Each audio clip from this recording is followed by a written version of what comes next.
Paramashivoham Om Nityananda Paramashivoham Om Nityananda Paramashivoham Om Nityananda Paramashivoham Om Nityananda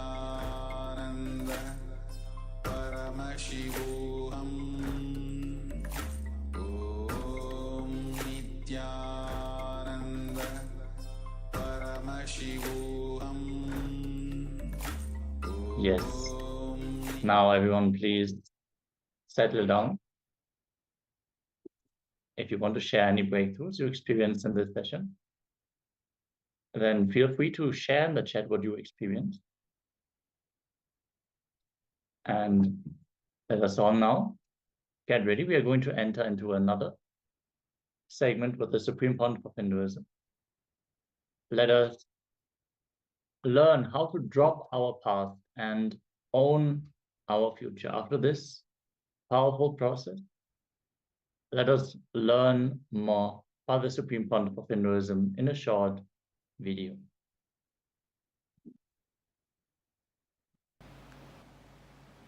Human beings are programmed only the right future they want to build.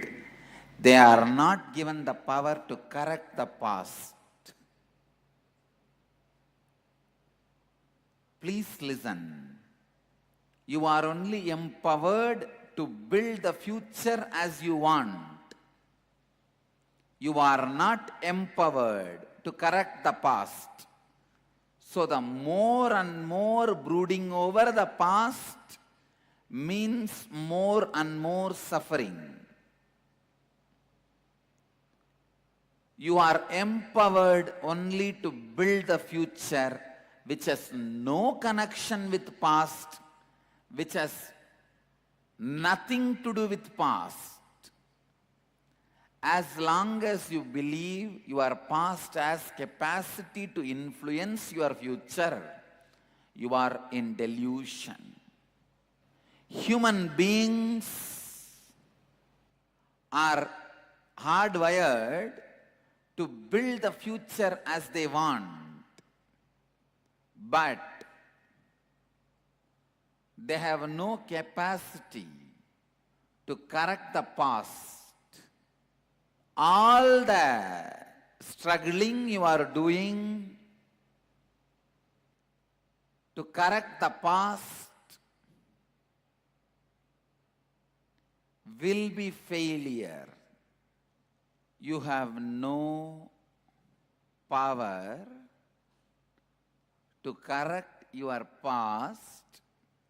You only have the power to build your future.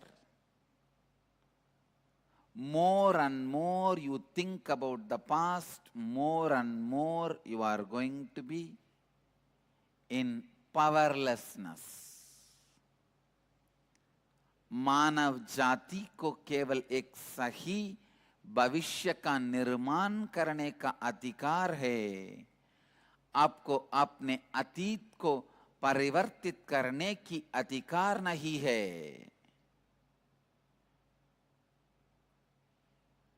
मानव जाति को केवल एक सही भविष्य का निर्माण करने का अधिकार है. आपको अपने अतीत को परिवर्तित करने की अधिकार नहीं है. Hypnotized to believe your past as an influence over future. No. Till this moment, if somebody was a sinner, next moment he can become saint. Till this moment, if somebody can be saint, next moment he can become a sinner. That is the beauty of Mahakala, time. Your cognition about you and about the life depends on what you think as your time. Usually you think 100 years as your time. So whatever has passed, you think as your time. Whatever is going to come, you think as your time, which is completely wrong. Neither your life is 100 years, nor the time past is your time. Only the time going to come is your time. The whole time is your time. That's the first right cognition you need to have. Second, whatever has passed is not your time. It has no power over you. It has no influence over you. Third, only the future is your time. सुनिए, आपको इस बात से सम्मोहित किया गया है कि आपका अतीत आपके वर्तमान एवं भविष्य को प्रभावित करती है. यह बात गलत है. Your delusion that the time spent while you are in your body is your time is wrong. It is not your time. It was not your time. It was perceived by you with your broken, beaten, abused cognition. Your cognition is not complete cognition till integrity and authenticity and responsibility and enriching becomes the basis of your cognition. Till then, your cognition is nothing but confusion. Never you can develop your life as long as you think whatever has happened in the past and perceived by you as the past is yours. No. Not owning which you can't own. Owning which you can own is life.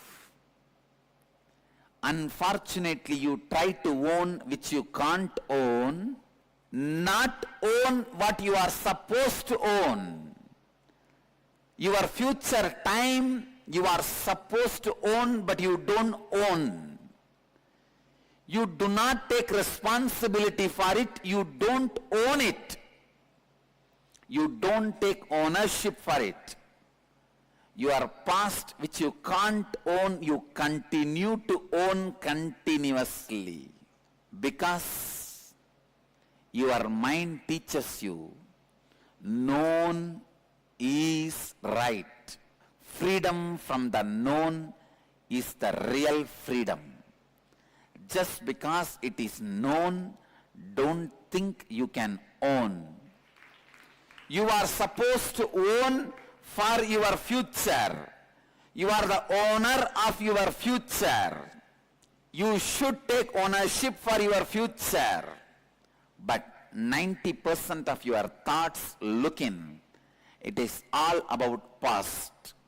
When I see a person, I can tell based on his eyes, the expression of his eyes, whether he is lost in the past or looking towards the future. The eyes which has no power means lost in the past, which you are supposed to be a owner, which you are supposed to be owning. You don't take ownership. Your energy does not even flow towards it. Some things which you can't own, you try to go on owning it, owning it, owning it. Your past. You might have lived with her for 50 years. She might have been your first and last love. You would have had a most romantic life with her. Even then, you cannot keep her dead body more than few hours with you. This is exactly the way you behave with your past. Wake up. Just because she was your beloved, you lived with her for years. She was fulfilling all your dreams, and you had a romantic relationship. She was part of you.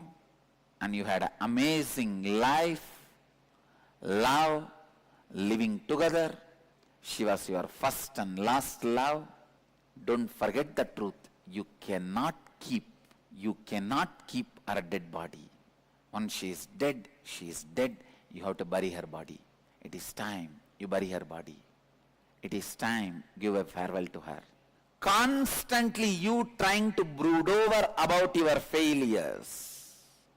When you try to brood over about your failures, you empower your failures. Already you have planned your future is going to be failure. One of the biggest delusion human beings suffer is the future comes out of past. I tell you, future comes out of past, not out of past. Future comes out of past, not out of past.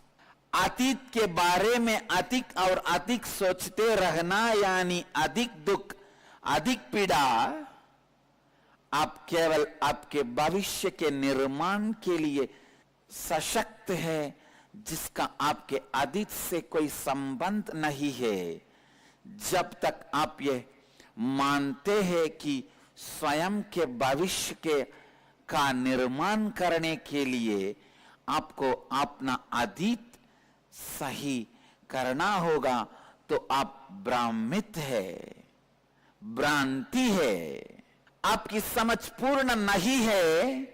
जब तक संपूर्ण श्रद्धा, उत्तरदायित्व एवं लाभान्वित करना, ये चारों तत्व आपकी समझ का बुनियाद ना बने, तब तक आपका समझ केवल एक भ्रांति है। That is why when you take sannyas, you just break from the past.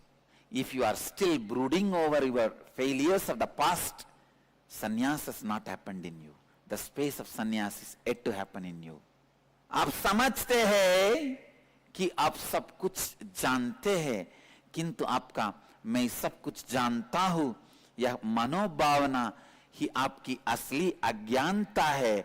आपका मैं सब समझता हूं, यह मनोभावना को जब आप त्याग देंगे, तभी आप असली ज्ञान के मार्ग पर चलने लगेंगे।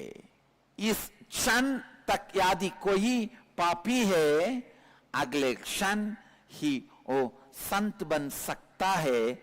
इस क्षण तक यदि कोई संत है, अगली क्षण ही वो पापी बन सकता है। आप अपनी अतीत पर अधिकार नहीं रख सकते हैं, आपको अपनी भविष्य पर अधिकार रखना चाहिए। यही महाकाल की सुंदरता है। You trying to own the past is abusal to Mahakala. Not owning your future is shutting your door for Mahakala. Owning your future means receiving Mahakala, receiving Kala Bhairava. Brooding over your past means living with your dead body, not looking at the life possibility, not looking at the possibility of life. Decide you will not abuse Kala Bhairava anymore by brooding over the past. You will get ready, you will be welcoming, receiving Kala Bhairava with responsibility and ownership. Take the ownership for your future. If you take the ownership for your future, your eyes will be shining bright, expecting the future, ready to receive it, planning for it, taking ownership for it, owning it. जब आप अपने अतीत के स्वामी बन के जीते हैं, तब आप महाकाल का अपमान कर रहे हैं। जब आप अपने भविष्य का स्वामी बनते हैं, तब आप महाकाल को उत्तरदायित्व के साथ अपने जीवन में स्वागत करते हैं। Take ownership for your future. Let your mind think more about your future with responsibility. काल भैरवा will bless you. आपके भविष्य का मालिक बनाए. आपके भविष्य का मालिक बनिए. आपके भविष्य का मालिक बनिए. You are by nature hardwired to move towards your past. The only mistake you do it is without responsibility you move. Just move with responsibility. You are on the right track. You are moving towards enlightenment. जब आप आपके भविष्य का मालिक बनकर उत्तरदायित्व लेते हैं, तब काल भैरव की आशीर्वाद आपको प्राप्त होगी. Because you moved in your future without responsibility, you have failed with so many fantasies. Then your failures of fantasies occupying your inner space so much, you are lost in the past and guilt of the past. When you don't move with responsibility in future, it is going to be the past filled with guilt, wasted pages of your history, rotten pages of your bio-memory, rotten pages of your biography. आप सहज रूप से आपके भविष्य की तरफ चलने के लिए बनाए गए हैं. आप केवल आपको अपने अंदर उत्तरदायित्व की स्थिति को लानी होगी और अपने भविष्य की तरफ चलनी होगी. आप निर्णय कीजिए कि आप अतीत पर शोक करके काल भैरव का अपमान नहीं करेंगे. आप निर्णय कीजिए कि आप भविष्य का स्वागत करेंगे, अपने भविष्य का उत्तरदायित्व लेंगे. I tell you, your smile and laughter is taking ownership of future. Your long face is lost in trying to own your dead past. Whenever your face has a smile and laughter, your consciousness, your cognition is moving towards future. Possibility of life is reminded to you. Your best possibilities are yet to come. Is reminded to you. Hold on to Kalabhairava's leg which is going forward. Don't hold on to Kalabhairava's leg which is back and trying to pull him. He is not going to wait for you. Even if you try to pull him, he will just kick you and walk. People who hold on the past are trying to hold on the back leg of Kalabhairava. Hold on to his leg which is going forward. He will bless you, take you forward. Don't hold on to his leg which is back, because he is not going to be stuck in the back like you. The smile and the laughter in your face looks at the possibility and the future. Long face shows you are drowned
Yes. Now, let us take a few minutes to internalize and intra-analyze, share, discuss, elaborate on these powerful sharings by the Supreme Pontiff of Hinduism. Whether you're tuning in from YouTube or Facebook or you are here in the Zoom chat, share whatever you have taken from this video with the Supreme Pontiff of Hinduism. Understand, you need to know the truth. Fear of past destroys your future. You need to have responsibility towards your future, not fear. Having wrong emotions towards the future will destroy it. You need responsibility towards the future, not fear. Understand, when you take responsibility towards your future, you neither have fear nor have greed. When you take responsibility towards your future, you live integrity, authenticity, responsibility. Your Kundalini energy flows towards building your future.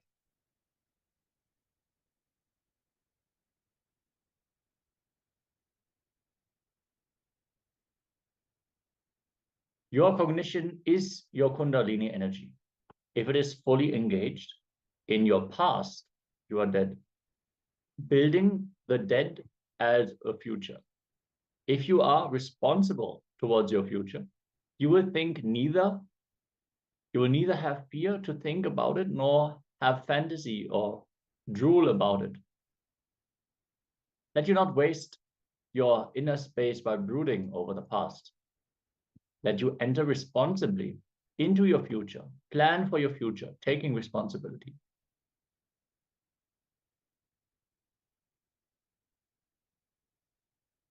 Your smile and laughter is taking ownership of the future. Your long face is lost in trying to own your dead past.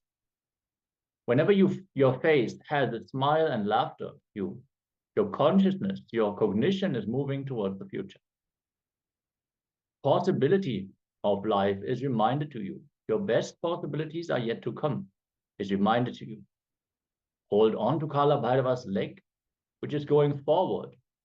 Don't hold on to Kala Bhairava's leg, which is back and trying to pull him. He is not going to wait for you, even if you try to pull him.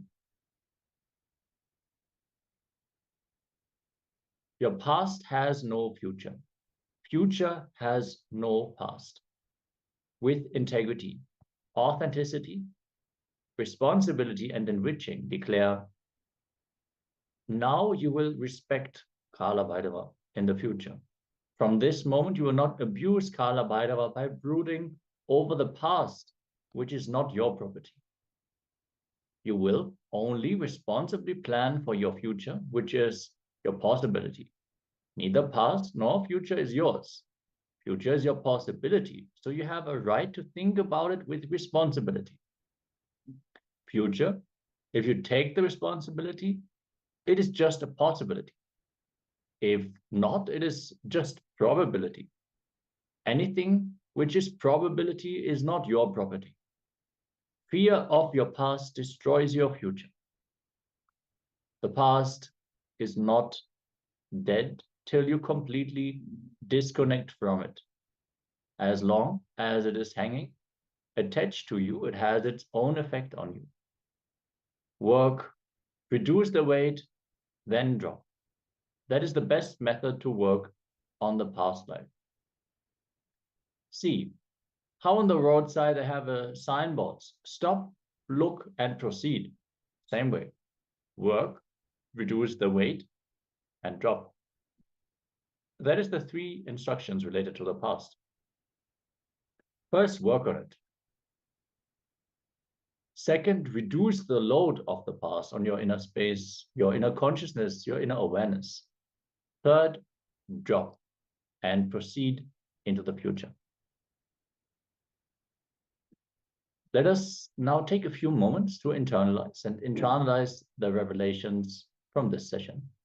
Pen down 10 incidents in your life where you feel that past incidents are preventing you from manifesting the life you want. Note them down on a loose piece of paper. Don't pen them down in a book. Let us begin this exercise.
Let us now move on to the next step. Now sit and consciously decide that the past is dead and has no power over you. Drop your cognitions about your past experiences, overpowering your future possibilities one by one at Kala Bhairava's feet.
Now let us move on to the next step of this internalization exercise.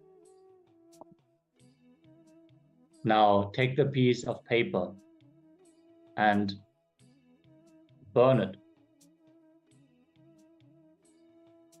The paper on which you roll the notes of your incompletions. Make sure you have a safe location where you can burn it. Don't burn it in your house. If you have a balcony or a garden, make sure you have a vessel which can withstand the heat, and burn the incompletions that you have written down. Decide to drop your past and own your future.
Yes.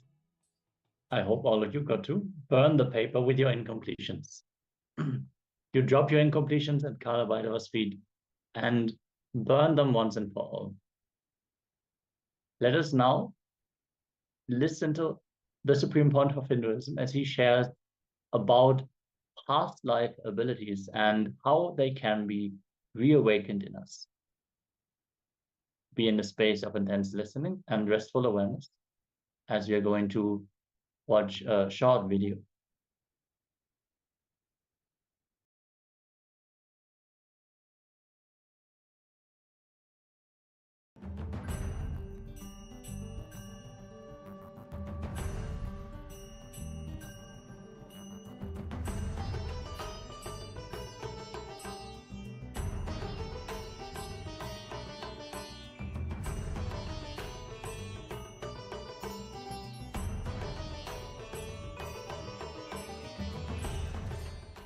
Yes. I have to convey 20 things today to you, all of you. Fundamentally, these 20 things are the essence of the understandings about universe, the whole 11 dimensions. Before that, few things. How many of you yesterday felt almost you are not able to catch, suddenly somewhere it clicks and the whole understanding comes inside? Yes. That is what actually is initiation. It is like a forcibly opening your logic. It's called Karukidai Nigandu in the terminology of the Siddhas, which is Prakrit language, which it is not Sanskrit or Tamil, which is the Prakrit is mother for Sanskrit and Tamil both. Listen, Mahadeva, place is Damaru. The right side Damaru, when the Rudraksha hit the right side, came out Sanskrit. Left side came out Tamil. The Rudraksha, what it received is Prakrit. It is, in the Prakrit language, there is a term called Karukidai Nigandu. Nigandu means a thought current. That's why dictionary is called Nigandu in Sanskrit and many languages. Dictionaries are called Nigandu. Thought current.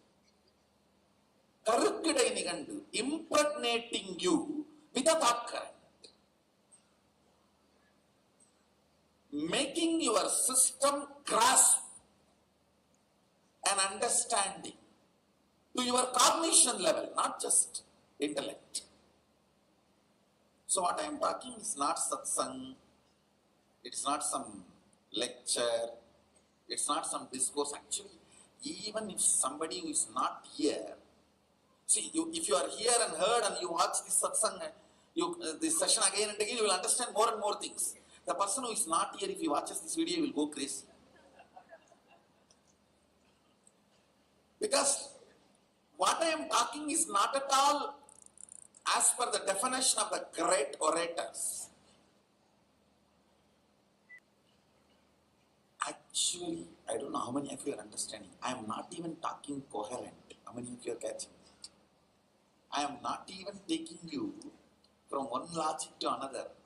I am not even talking very coherently. I am just throwing 4 or 5 ideas, but fifth idea I am giving suddenly puts the whole zigzag puzzle together. Otherwise, if you see, the 4 or 5 does not have a direct connection. Fifth or sixth one I am introducing is suddenly connecting the whole thing. The first one is eating your logic length. Second one is your breadth. Third one is depth. All three has no cohesive connection till the time and space awakens in you. So when I hit the time and space dimension of you, then suddenly you feel the whole zigzag puzzle is falling in place. Life is continuous rhythm. or rhythmic continuum. There is no break even by death or old age or sickness or by smritinasa. Listen to this word. Smritinasa means losing of memory. For example, you lost the memory of what has happened in the past does not mean the effect of past has been removed from you. Or whatever you got, good or bad, from the past has been taken away from you. Smriti nasa, losing the memory of the past birth, does not mean you lost what has been acquired in the past. For example, you have been in the fish body, you learned swimming at that time, now you forgot does not mean that memory is removed from your muscles. Whatever you got in your past, reawakening them is called possibility. Whatever you can gain as a future growth is called powers. Understand? That's a big difference. You have been in the body of monkey and you have learned climbing trees, jumping from tree to tree. Awakening that in your muscles again is awakening the possibility. That's not power. All of you understand? That's not power. But third eye, no Janma in the past you had a third eye awakened. Now only it is being introduced to you as a future happening and opening. That is power. All of you are clear between this possibility and power. Now, life is a continuum, rhythmic continuum or continuous rhythm. Why I added the word rhythm, to remove this abusal of logic. Logic is always abusive. Please understand, logic is always abusive. That's why a logical person will always be abusing himself and others. Even if he does not get small thing as he wants, he will start cursing the whole universe. Mahadeva is a very juicy person. Really, very juicy, and he's ferocious only to hide his juiciness. He's ferocious only to hide his juiciness. The wax of life is rhythm, a rhythmic flow. So now I gave two important ideas. If the life is continuous rhythm or rhythmic continuum, two conclusions. One, whatever you gained in the past is not lost. It means many bodies through which you travel, all those abilities and possibilities are in you which can be revoked or invoked or rekindled, reawakened. Am I right? The moment I utter this, you may have desire, passion, the charged up, greedy to get something, then flying like a bird, swimming like a fish. You may feel, you may want to open up something. If you pen down, please understand, I am talking to very educated people and I am also responsible. I will really awaken. I can really cause awakening them in you. If I just stir those memories, when you go back and jump into the water, really you will be shocked the way you are swimming. You will be shocked at your ability for jumping. When you climb on the Malakama, you will be shocked the way your body is flexible. Suddenly, the idea you have about your possibilities and capabilities will just shoot up. Just bend down. Understand, life is continuous, rhythmic continuum. And it is not even spirituality. Now what I am talking is not even a spirituality. Already, even if you jump like a monkey and fly like a fish and swim like a fish and fly like a bird, you are not going to be enlightened. It is only to make your life much better. Means like a more sweeter, more entertaining. You can tease others. See, what can I do? Just for that. Just for that you can play. It's not enlightenment. But always these possibilities are like a sweet goody, the candy. Please understand, almost all the animals you know, you crossed their biomemory. You may not have physically lived as all those animals, but which is almost equivalent to grasping, only then you move to the next. For example, you are in the fish body. The moment you see the tortoise body and grasp the best things of the tortoise as a fish, next time when you die and you are given a chance to assume the new body, you pick up all your best fantasies and design your body. And you decide, come on, let me be the best tortoise I can imagine. Your imaginations and visualizations are very important for awakening your biomemory. That is why in Hinduism, all these flying gods, too many imaginary concepts. The imaginary deities and gods, the vahanas, vehicles, see this elephant with the 3 head and 12 trunk, 12 tusk, am I right? 3 trunk and 12 tusk. These are all to infuse the charging up into your imagination, because your imagination is considered as experience when you don't have the body. Listen carefully. Listen, I'm going to tell you an important truth.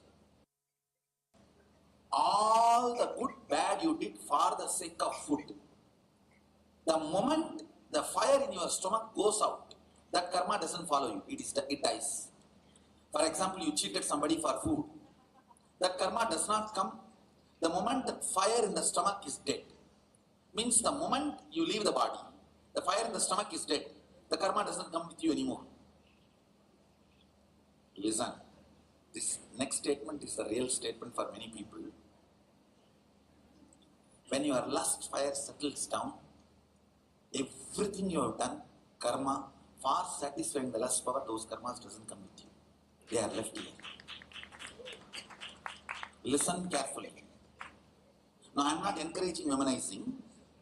All I am trying to tell you, when you leave the body, when that fire settles down, the account is closed. It is made redundant. That doesn't come with you.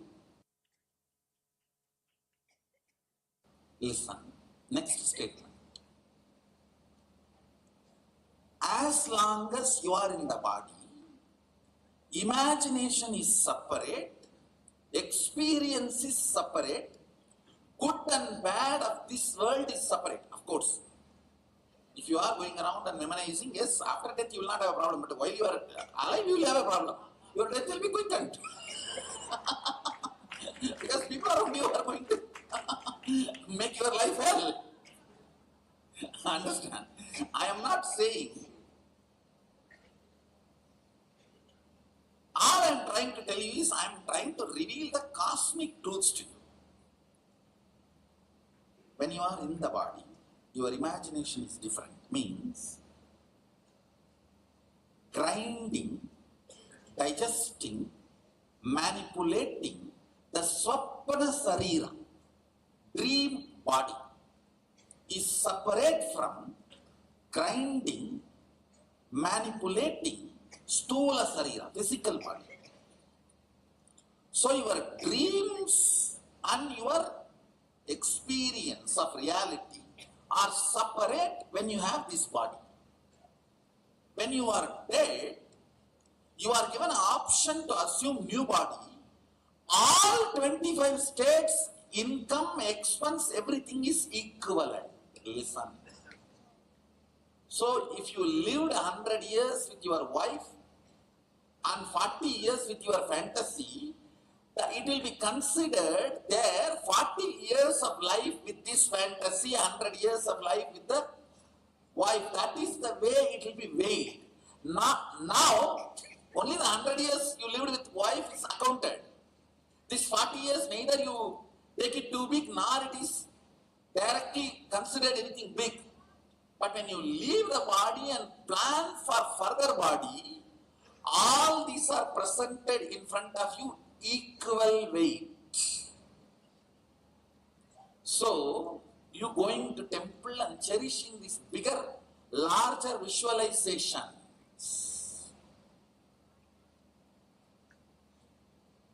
My Guru, Vibhudananda Pri, she told me once, she will insist, my grandfather, that he carries me every day to temple and shows me the whole temple. Oh God, Tirunamali temple is too beautiful and too big. And I was born in middle class family but brought up as a royal. Please understand. Sometimes people wonder, from the humble background I was born and brought up, how I am able to grasp all this and create this Sangha. I tell them, hey, I am born in middle class family, but brought up as a royal because I always grew up seeing Tirunamali temple. The jewels and the construction and everything. She will insist that I am taken round every day. One day they both were discussing. She was telling my grandfather, kids should be taken and shown all these big bodies because this will get imprinted on them and they will grow exactly like that. I don't know whether science validates what I am saying. The strong imprints getting into your system when you are a baby, your body gets built exactly like that. If you catch all the big, large size, the fantasy imaginations in your system, when you leave the body and assume the next body will carry best things, pull best things out of this and you will design your body.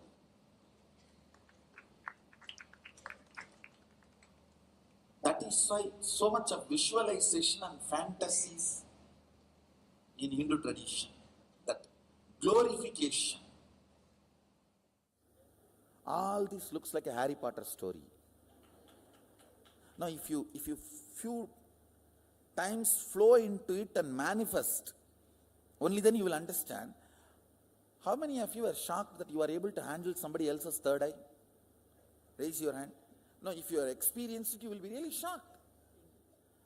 Largest cosmic download is happening on this place at present now.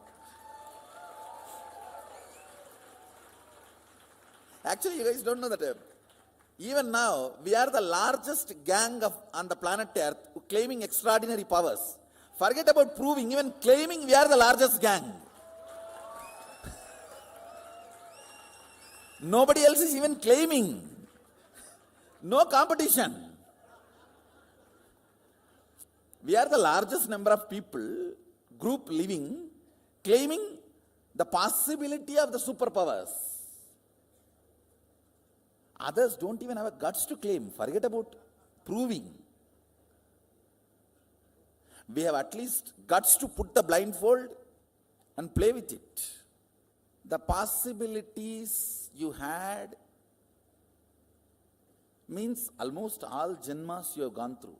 Pullagi, Pudai, Puduvai, Maramagi, Palvirugamagi, Paravayai, Bambagi, Kallai, Manidarai, Peyai, Kanangalai, Vallasurai, Munivarai, Tevarai, Sella, Nitra, Tavara, Sangamatul, Yella Pirappum Berandelaitien Emberuman.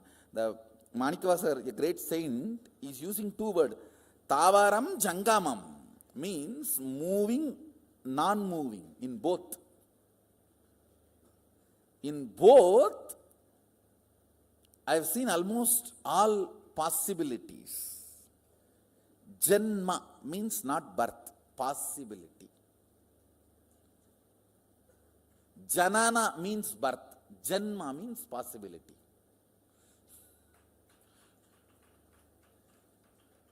See, I'm just literally like how the potato is boiled, that is the way I'm boiling all of you. So one by one, that understanding can flower.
Paramashivoham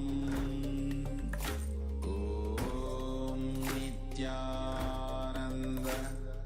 Paramashivoham Om Nityananda Paramashivoham.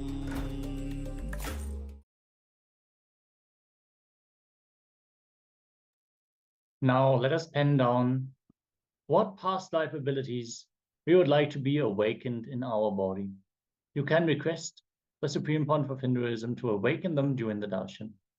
Let us take a few minutes and pen down what are all the abilities we had in previous births we would like to reawaken in ourselves.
Paramashivoham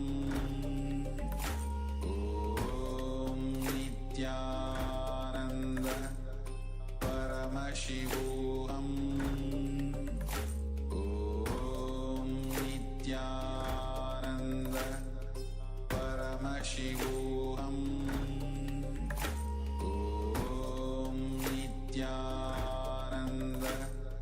Paramashivoham.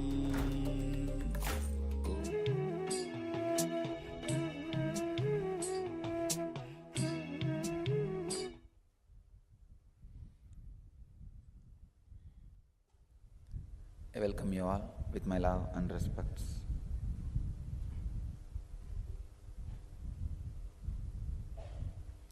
Today's subject is unlock the past to heal the present. I have some Shastra Pramanas for all of you. This is a modern day research from Life Research Academy, their website. 90% of illnesses and diseases and ailments that we suffer from in our present lives have past life connections. And this is one of the very great revelation from one of the modern day great rishis, L. Ron Hubbard, who created the tradition of Scientology. Most problems are due to engrams and blocks created by the threat in early childhood, prenatal stage or past lives. It says engrams formed during all times have made men forget his divinity. Psychotherapists Brian Elvis and Dr. Ian Stevenson reveal that past life therapy can be a cure for psychological ailments like phobias, mental blocks, unexplained fears, depression, addiction, obesity, and insomnia. Now I am coming to the ancient rishis. Whatever few things I read out now is from modern day rishis. Now I am coming to the ancient rishis. An ancient yoga philosopher, Patanjali, extensive research on past life regression. He calls it as a Pratiprasav. I'll quote a sutra from him. Already I spoke on this sutra, but I'll give you the essence. Klesha moolat karmashayo drashta janma vedaniyaha. The root of affliction is past action. It is latent, seen, unseen, and stays as karma through births. Mahavira calls past life as Jatismaran. Remembering past life is an integral part of Jain practices. Jains called attaining freedom of rebirth. I can say freedom from rebirth as Kaivalya. So these are some of the Shastra Pramanas. Now I will add my Atma Pramana. Please understand, it is out of past your present is made and future is going to be made. You can always unlock the past and release those intense suffering engrams and make your future into a powerful reality, powerful experience. I tell you, don't make enlightenment as a goal because you don't understand that word completely. Make yogic body and Vedic mind as goal. Then you will be able to work exactly in the line I am telling you. See, enlightenment is more like a abstract concept, more like a poetry and romance which you are never able to catch it. So it's like a unclear. But the concept of yogic body and Vedic mind can be more tangible for you. Actually, if you have a tangible goal, you will understand directly how this past life regression or releasing the past helps you to achieve that goal. Because you keep some abstract goal, you don't know how all this each day my message adds you or leads you to that goal. Even mentally, don't have enlightenment as a goal because you do not know it exactly what it is. When you do not know what it is, then how every day my message and inspiration can push you towards that goal? It becomes like a unconnected. See, I want you to understand, every day my message should be inspiring you towards that experience, and you should start perspiring for it. Only then this morning message is useful. It becomes an inspiration. It becomes like a tonic. Otherwise, if you don't have a clear goal and don't know how to connect this with that, it is not tonic, it is just toxic, waste. Not only waste, dangerous. Because you will learn words without working for it. Why? These people who don't have a clear understanding, not only they are not tonic, they are toxic. This is what exactly I was telling during the LEP session also. I have no problem in accommodating any number of people and giving them food and shelter and taking care of their basic needs. Any number of volunteers you can accommodate freely. But the problem is these few toxic people who are not responsible, they become the negative group. I'm afraid of these people who don't have clarity,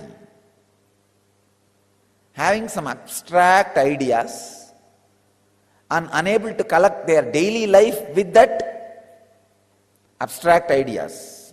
That's why I'm telling you, don't have enlightenment as a goal. That's too abstract, too poetic. You will never be able to even comprehend. Have this yogic body and Vedic mind as a goal. Then you will see everyday life with me moves you towards that goal, inspires you towards that goal. You will see that everyday life is an excitement, joy, you are growing. When I say yogic body, I mean healthy, well-built, flexible, joyful body. When I say Vedic mind, I mean completely excited, every day healing itself, recovering itself, exciting itself, this mind. Have these two as a goal. It is doable. Not only that, every day you can check and see what's my measurement, what is happening here, what is happening here, what is happening to my Kurmanadi. Is it becoming green or red? Every day morning when you wake up, you can feel what is happening today is my mind. Is it high or low? Am I feeling excited? Did I sort out this problem which I used to have 3 months before? Or still am I carrying that wound? Am I feeling better? Doable. Then you will see everyday life around me becomes worthy. Then you will feel like committing, taking responsibility. Why people are not able to take the responsibility? Because they do not know that it directly works on them, helps them. I tell you, even when you volunteer, understand, I ask you to volunteer not to work for me. When you volunteer, many of the sharp corners you have gets soft. Many of the problems you have gets sorted out. So actually, the major problems you have inside you, take list of it. When you volunteer, you will see exactly those problems are only again and again happening. You can volunteer any department, understand it's an energy field. Automatically all people, all situation, all Even the plants and animals are trained to hurt you exactly where it hurts you. Clearly they are instructed to hurt you exactly where it hurts you. To make you understand where you are stuck, where you are standing, where you need to work, where you need to polish, where you need to move. Even the animals, plants, anything which is here, everybody is programmed, clearly asked, instructed. It's an energy field. If you are caught with a lazy engram, you will see exactly when you go and lie down on your bed, it will smell badly. It will tell you, get out, I am not interested in letting you rest on me. It will just tell you. Literally it will tell you. Every step I can tell. The engrams you are caught will only be exactly activated or shaken. And I tell you, make a list. Make a list. What are the obstructions that you are not experiencing Vedic mind? Make a list. You will see exactly how the engrams which are stopping you experience the Vedic mind are only directly hurt. Every moment, only they are hurt. They are questioned. If somebody is sleeping whole day without laziness, I'll make sure that neither he is questioned nor somebody else questions him. But if you are lying down just for half an hour in your chair itself out of laziness, you will see 20 people asking you questions. That day exactly I will be asking you, what have you done today? Give me the routine. Understand, I have an automatic mechanism. Independent intelligent mechanism. Sangha is an independent intelligence. This throne is not made out of just wood, copper sheet and gold paint. I have added life to it. It is an independent intelligence. It talks, answers, responses, take actions, and acts and reacts to everything. Sangha is an independent intelligence. Understand? That is why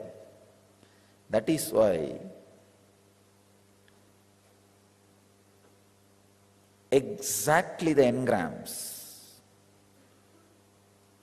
which you are not able to overcome are worked on. If you have the doable goal, you can easily unlock your past. See, when I am saying unlocking your past, I am not talking about past life, means before you took this body. I am talking about even the recent past after you took this body. You need to work on both. Actually, first I will teach you the science of working on the past after you took this body. About this subject I will speak for next few days. Then I will give you the techniques and method to work on the past before you took this body. 3 levels of past, please understand. The past after you took this body is the first level. The past before you took this body, but after you took the identity which you carry. The first dust gathered on your consciousness. And the 3rd level past is before even you took that identity, past of that. That is the cosmic archive. Understand? The past which you are having after you took this body, this moment to your birth. That is the first level. The past incident, it can be called. Then second is the past from this moment to the moment you assumed your identity. Means many births. I can call that as Bhugarbha. Bhugarbha memory. The memories which you accumulated, the experiences which you had through many bodies. And the third level past is the past before even you assumed this identity, the pure consciousness. That's what is cosmic archives, where all past of the whole world is available. Understand? Whenever I talk about my past life, I talk from the third layer. Actually, if I have to tell really, all the lives happened on the planet Earth, all the time is my past lives. This is what is the ultimate statement. From the third level of the past life, Hiranyagarbha, this is what is the truth. Then from the Bhugarbha level, from the bodies I collected biomemory to create this body. That is where I say I identify especially few bodies which I took. So understand the different levels of past and past life. Then you will be able to understand very clearly how this releasing the past heals your present and takes you to the future.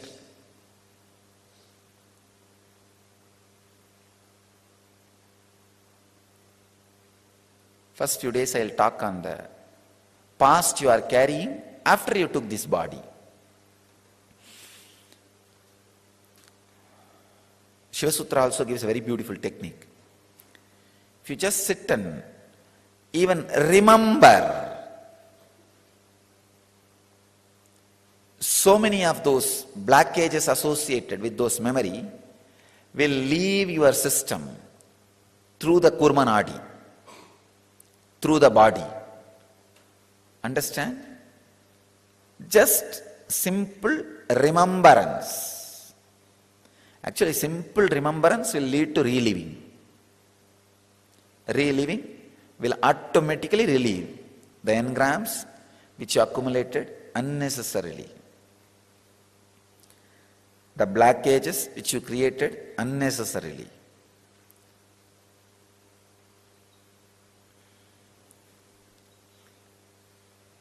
Coming to terms with the past will awaken the intuition in you to come to terms with the future.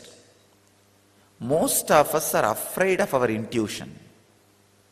We feel we are ready to use our intuition to predict others' life. We are not ready to use our intuition to predict our life because we are afraid. If something about the future, bad thing comes up, I'll be worrying continuously. Why should I look? Let it come, we will face it. The fear. I tell you, actually if you look into the future, you will come to terms with it. The problem is you don't trust you have intelligence to come to terms with the future because you never came to terms with the past. Come to terms with the past. You will have the courage and guts. You can come to terms with the future. Worst things which I never imagined and all happened in my life, I handled it. Why can't I handle the future? What more can happen? It's okay. Coming to terms with the past is almost healing all the blockages. And that will naturally, automatically lead and awaken the intelligence of coming to terms with the future. Pratiprasav, beautiful word.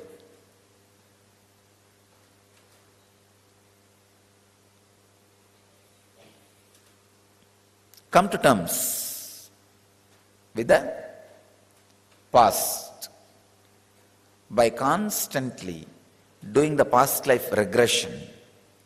Of course, this word is used in a meaning like a lives you had before you took this body. But now I am working on the line of life and past you had after you took this body. First I will work on this. Then we will go to the second level and third level. The past life regression need to be understood very strongly. In NSP, I work only on the first level. This is the level I work on NSP. In inner awakening, I work on 2 levels, especially this inner awakening. I am going to be the important 2 component I am adding to this inner awakening as a unique thing is the science of balancing 5 pranas, 5 energies, means the science of levitation. Levitation may happen in you when you balance these 5 air energies. This is one thing. Second thing, the science of past life regression. This 2-layer past life we will work on, we will release. One, the past after you took this birth, this body. Second, the past before you took this body. After you took the identity which you are carrying. So in NSP, I work on this first level past. First level past is all about releasing the engraved memories you collected during the childhood time and till this moment.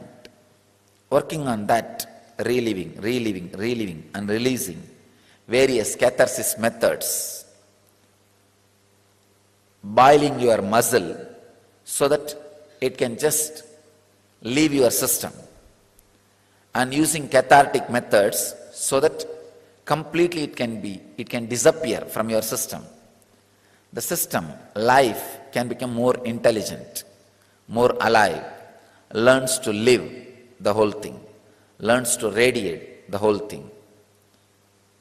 See, it's like if some part of your body is not coping up with the excitement you are carrying, that part is not only not tonic, it is toxic. The same thing, like today I was telling, some group of volunteers are not coping up with the excitement you are creating, the group energy, the Sangha Shakti. They are not only not a tonic, toxic. Whether it is an ashramite or a volunteer or anybody. You see, because here I am taking a group of people, working nicely on them, making new man. Understand? Anything we do extreme.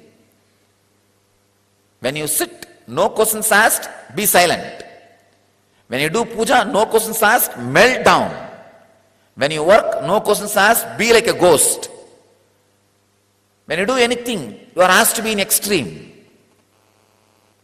which human mind can never tolerate. It asks, all right, if I go to that extreme, what is the use for me? Are a fool, being in that extreme is your lifestyle. There's no such thing as use. That's your lifestyle. Don't ask, what is the use of me breathing? That is supposed to be your lifestyle. Only through breathing you will be alive. So, same way, only by being in extreme, the new man whom I am trying to create will be alive. The new man can be alive only by being in extreme. Early morning, when you do yoga, just break the body. If you think you can't do this posture, do it. When you sit unclutched, be in complete samadhi. No question of words. No question of mind moving here and there and then bringing to center. Just tell yourself, get lost. I have to be in samadhi. The power with which you tell your mind, it should run away like a dog and disappear. The next, when you start the Guru Puja, tell yourself, here I am melting. Have the tremendous power over you. Here I am declaring that I am melting. And just melt. Just dedicate. Just surrender. Then again, when you go to the office, here I am doing my strategy planning. How to make the whole thing productive. This is what I call yogic body and Vedic mind. New man. Just fit yourself. People who are not excited about this idea, people who are not interested, having this as a goal, and people are not interested to choose this as a doable goal. Understand? That is another one thing. Sometimes people are greedy about this, but they also have a nice hiding compartment, hideout, to say, no, it is not doable. I am this, I have this, I have that. Either it is doable or just get lost. I have no place for anybody else here. This place is created specially for the people who are interested in becoming new man. I am not interested in awakening your 12 strands of DNA taking 2 years. I am clear. I want this to be done. I think it should have been done by yesterday. Even if it is done today, it is already late. It's already late.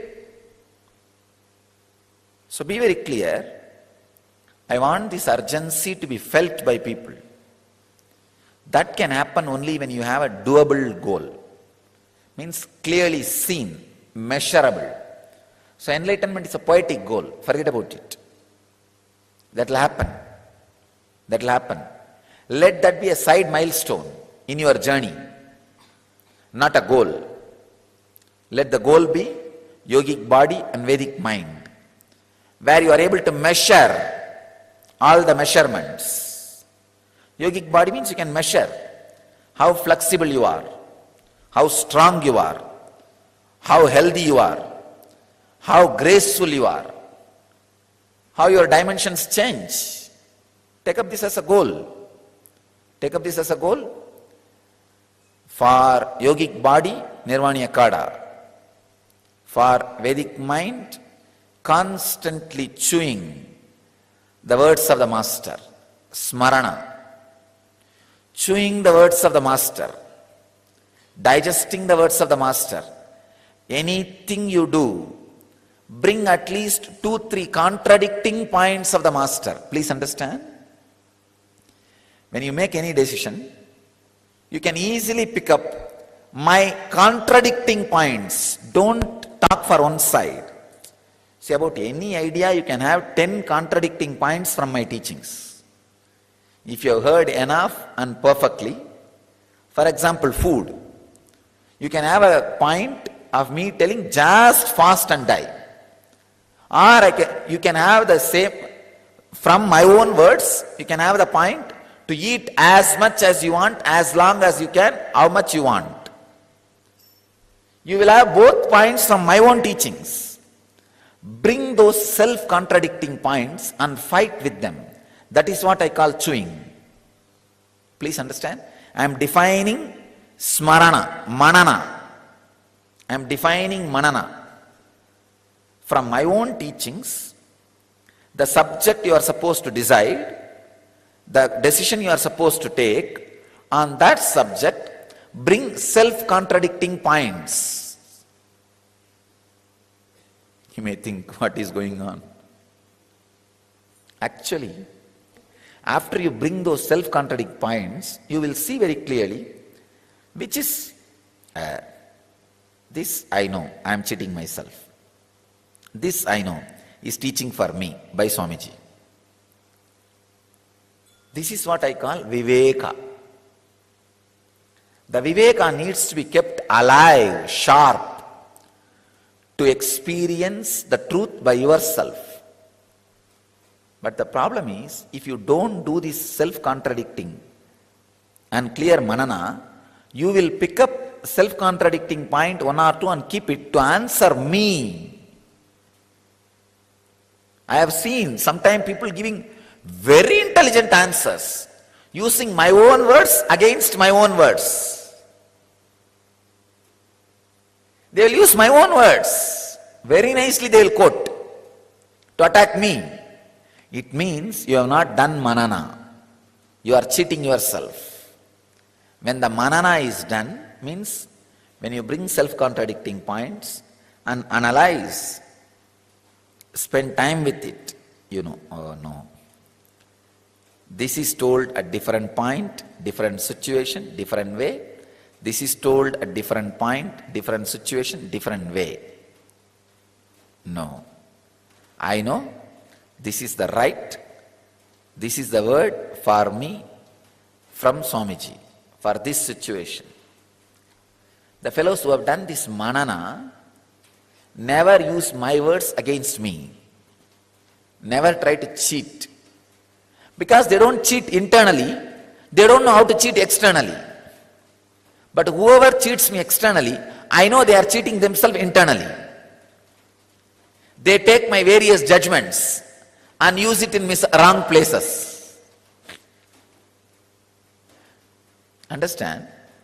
Actually, when I talk to people, I very clearly understand whether they are internally cheating themselves or not cheating honest. I can very clearly make it out. Because if they try to cheat me externally, then naturally I know this is the same thing going on inside. Internally also, they are cheating themselves. Understand? Vedic mind means a non-cheating, honest, committed mind. Have this yogic body and Vedic mind as goal. Honesty and strength and integrity as goal. Sacrifice, dedicate. Just disappear into the great fire of the Sangha. Annihilate yourself into the Sangha. You will see. You will literally see. You experience the space where you can never be annihilated. The yogic body and Vedic mind is just happening in you. See, every day your body becomes more healthy, more active. You are able to do at least one posture more than yesterday. Your body is more flexible than yesterday. Same way mind is more honest than yesterday. Doing more manana than yesterday. Understand? Again I am defining manana. Bringing the self-contradicting points about the same subject from the master and letting them fight each other in front of your pure awareness and using your viveka to choose rightly, honestly, without compromising. That's what I call manana. If there is a clear-cut rule given, you will never grow in the intelligence of manana. The people who never grow in the intelligence of manana are only creating fanatic religions. Fanatic religions does not allow this component of intelligence of manana, viveka. It only says vidhi nisheda, do's and don'ts. But all great mystical traditions, the spiritual traditions, encourages the viveka, not vidhi nisheda. The traditions which encourages only the vidhi nisheda, do's and don'ts, they create fanatic religions. The traditions which encourages viveka by the manana, they create intelligent people. That is what I call Vedic mind. That is what I call Vedic mind. Have tremendous intelligence and be honest. Do an honest, clear-cut, strong manana. I think first time I am defining manana. So practice manana. Manana is very powerful. With your honesty and viveka, manana can do miracles in your mind. Manana is like muscle building exercise for Vedic mind. If you want yogic body, do yoga and samana practices like weightlifting and all that. If you want Vedic mind, so do manana. Manana is like a weightlifting and yoga to create Vedic mind. It's a very powerful process. Very powerful process. Honesty and manana will create viveka. That is what exactly I call inner awakening. The ability to do manana with discrimination is inner awakening. Your inner lit is lit. Your inner light is lit. The inner awakening has happened. So, understand the honesty, integrity, and manana does inner awakening. So, this is the truth I want to share with you all today.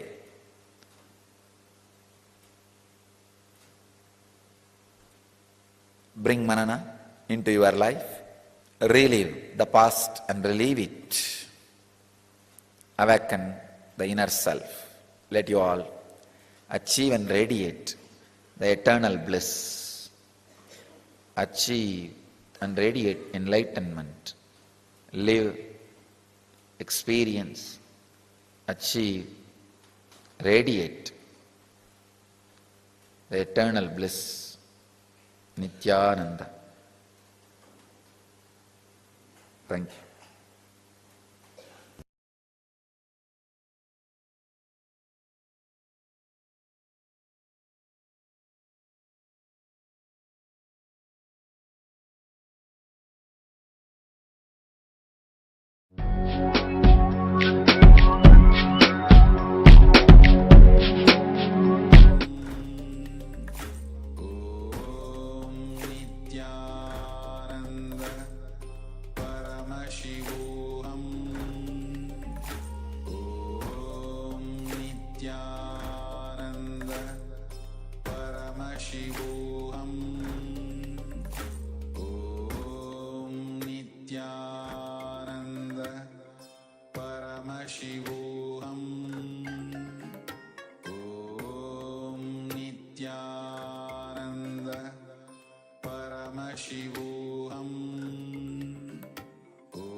the constant happening of life can be perceived as a constant rebirth or a constant death. If you perceive it as a constant rebirth, you will experience the beauty of life. If you perceive, listen, if you perceive life as a constant rebirth or constant death, both the ways, whatever way you may be perceiving, life is not going to change. Please understand. Reality does not wait for your acceptance. I think I need to give more examples, then you can grasp what I am saying. You can catch what I am saying. Whatever need to be taken away from you, when that is taken away, your hue and cry, non-acceptance, screaming, shouting, cursing, all that will neither stop nor reduce the speed of those things being taken away from you. Same way, whatever need to be showered on you, your blessing, your praising, all those things will not multiply the things which is going to be showered on you. Please listen. Praising God or life or Guru is not to please them but to keep you in a pleasant space. Understand? Be very clear. Praising God or Guru or life is not to please them but for you to be pleasant. Never ever think you can bribe Mahadeva. No. If you are in the mood of praising them, you will be in the pleasant space. That is the result, that is the fruit of praising gods, goddesses, doing Sahasranama, doing Archana, Vandana, Bhajana, Pujana, Seva, worshipping, chanting, serving, praising, all that is for you to be kept in the space of pleasantness.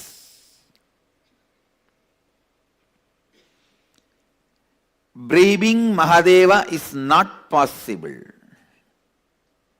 Listen, no bribing is going to work. You can't bribe him. You can't bribe him. I want every one of you to do this homework today. Sitting with yourself and seeing what all the aspects of your life you feel you are having rebirths. What all the aspects of your life you are feeling you are dying. Health. Just see and pen down. Do I feel I am reborn constantly or I am dying constantly? After every day, am I feeling I am reborn or am I feeling I am dying? In my relationship with my mother, am I getting reborn every day or am I dying every day? Relationship with my father, am I getting reborn every day or am I dying every day? Relationship with my spouse, am I getting reborn every day or am I dying every day? Please understand, just this simple awareness shift. If you just bring the awareness, the way I am able to move my back, my body movements, am I getting reborn every day in that, or am I dying every day? The way I am able to handle the shocks of life, even if it is a small tremor, am I making that as an earthquake? Or even if it is an earthquake, am I just standing like Pashupatinath?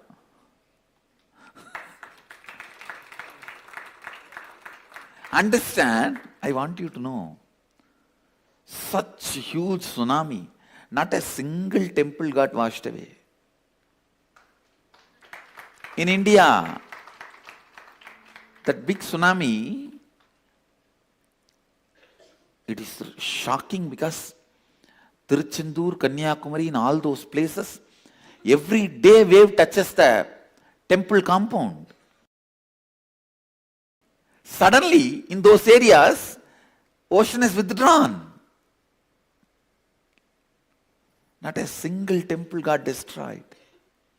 And such a huge Himalayan tsunami, Kedarnath is standing. He is just standing. Much stronger, modern, recent day RCC buildings disappeared. Kedarnath is standing. Nepal, not even one crack. Pashupatinath, so many other things collapsed. Pashupatinath is standing. I tell you, our Hindu temples are designed in tune with all the Panchabhutas. So Panchabhutas don't destroy Hindu temples. The sixth Buddha, stupidity of human beings, that only destroys Hindu temples. Even that is not able to destroy South Indian temples. See this Kailashnath temple in central India, Aurangzeb has deployed a huge army. After working on it for almost 2 years, they were only able to damage it, they are not able to destroy it. 2 years, around 10,000 people were breaking. Finally, they got tired and went away. They were not able to demolish it. They were only able to damage it. Anyhow, listen. In every aspect of your life, are you dying day by day? When the life is happening, are you feeling you are dying, or are you feeling you are being reborn? Actually, this simple awareness shift, naturally you will want to be reborn. So you will catch where all you are unaware and dying. Where all you are unaware and dying. And you will see automatically you plan for constantly being reborn. Please understand, this planning to be reborn will make you reinvent yourself. This ability to reinvent yourself in every aspect of life, the ability to reinvent yourself, I can say final prasada result, gift, the essence of this Kathopanishad is awakening your ability to reborn and reinvent yourself. That's all. Please understand. Yamadharma is talking about death, revealing at least 20 sacred secrets about life and death. But final essence, the final result, the last word of Yamadharma from the Kathopanishad is awaken your ability to reinvent yourself. Awaken your ability to reinvent yourself. Life itself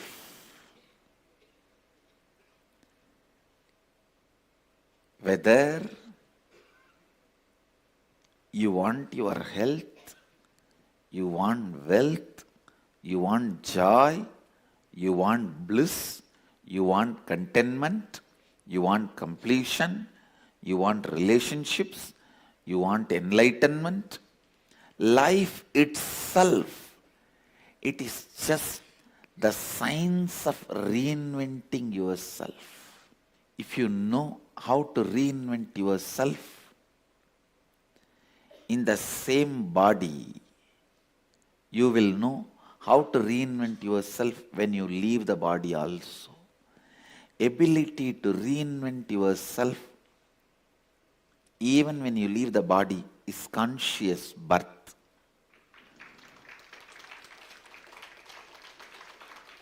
Ability to reinvent yourself while you are in the body is enlightenment.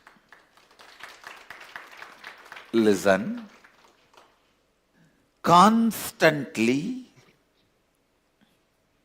reinvent yourself.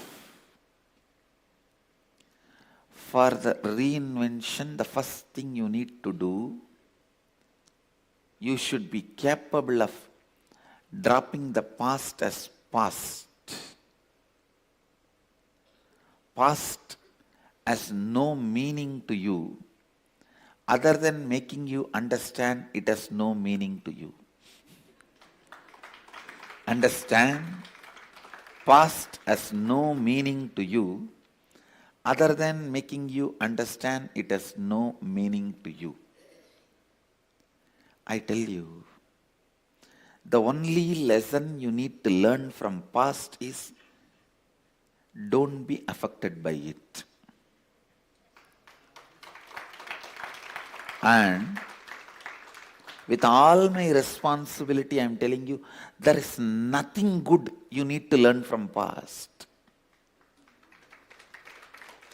You go on justifying yourself, making you believe, no, from the past mistakes I will learn. No one learned. Relax.